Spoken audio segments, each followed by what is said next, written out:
Let's begin with Omoiyari. It's a film by a Japanese American musician. The word means it's Japanese and it means in consideration of others. So it's about empathy. And what he set out to do, and he's quite an accomplished musician. He's had quite a good career. He's a violinist, among other instruments that he plays. Documentary, I should have started with that. What he set out to do was he wanted to sort of highlight the history of the Japanese internment during World War II, while at the same time exploring his own Japanese heritage, which he'd never done. You know, he was a Japanese American and hadn't spent a lot of time thinking about his heritage or anything along those lines. And then he discovered that, you know, he had grandparents and other relatives that were in the internment camps. So he set out to sort of tell that story. And my opinion when I first started was that it was going to be, that there wouldn't be a lot that he would add to it that we hadn't already heard. You know, in the last number of years, luminaries like George Takei have given us a good look at, through plays and through his speaking, what that was like. But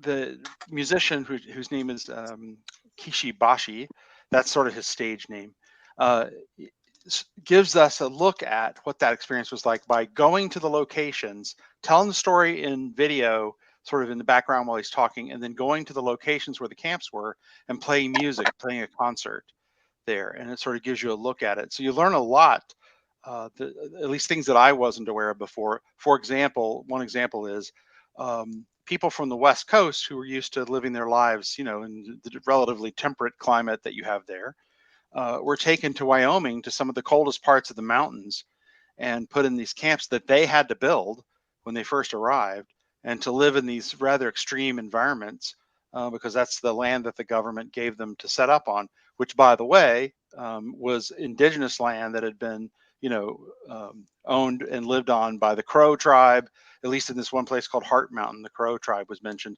And for, you know, like 10,000 years, someone else had owned that land, and then the U.S. government sort of took it. And, so the land and the fact that the government would do this is sort of brought out, as well as his journey towards understanding his heritage. And it's a beautiful film. It's amazing. The music is amazing. There's the soundtrack that comes along with it.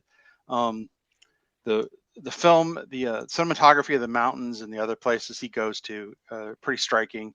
So it's an amazing journey to take with him, and it's in the visuals of the past, the present, as well as in his music. And so I was pretty blown away by it. So how do they incorporate the music within the story of the you know, American internment camps of Japanese citizens or American citizens?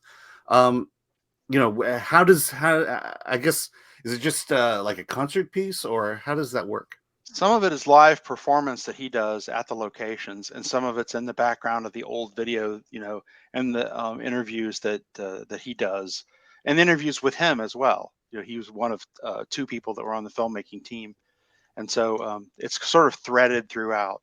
And then, like I said, you can go and actually stream or purchase his album, also called Omoiyari, and listen to it. And his music's it's this ethereal sort of violin, some of the indie pop stuff that really sets the tone properly.